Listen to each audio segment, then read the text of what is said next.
എൻ്റെ രാഷ്ട്രം അമരമാകണം, വിശ്വവിശ്രുതി നേടണം, എവിടെയും ജനജീവിതം സ്വസ്ഥമായിരിക്കണം.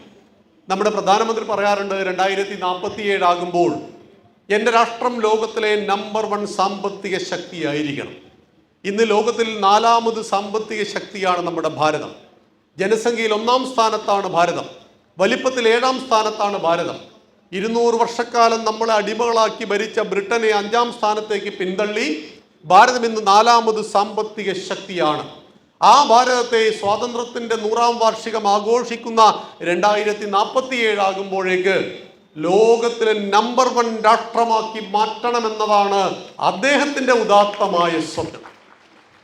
തീർച്ചയായിട്ടും ആ സ്വപ്നം പൂവണിയും. കാരണം ലോകത്തിൽ ഏറ്റവും കൂടുതൽ യുവജനങ്ങളുള്ളത് ഇവിടെയാണ്. ഇവിടെയാണ് സർവ്വമതങ്ങളും ഏകോദര സഹോദരങ്ങളായി ജീവിക്കുന്നത്. ഇവിടെയാണ് ഭൂരിപക്ഷം ജനങ്ങൾ കിട്ടാത്ത അവകാശങ്ങളും ആനുകൂല്യങ്ങളും നമ്മുടെ മതന്യൂനപക്ഷ സഹോദരങ്ങൾക്ക് നൽകുന്നത്. ഇവിടെയാണ് പള്ളിക്ക് പുറത്ത് പട്ടാളവും പോലീസും കാവൽ നിൽക്കാതെ ഇസ്ലാമിക സഹോദരങ്ങൾ നിർഭയം നിസ്കരിക്കുന്നത്. കാരണം ഈ മണ്ണിൽ ഒരു ആപ്തവാക്യം പിറന്നിട്ടുണ്ട്, അത് മതേതരത്വമല്ല. ആകാശാത് പതിതം തോയം യഥാഗച്ഛതി സാഗരം സർവദേവ നമസ്കാരം കേശവം പ്രതിഗച്ഛതി. ഇതാണ് ഹിന്ദുവിന്റെ ഭരണഘടന, ഇതാണ് ഹിന്ദുവിന്റെ മതേതരത്വം.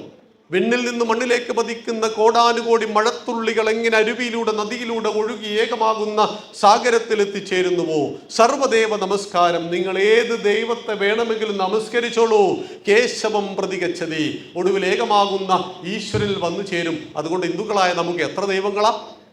33 കോടി ദൈവങ്ങൾ.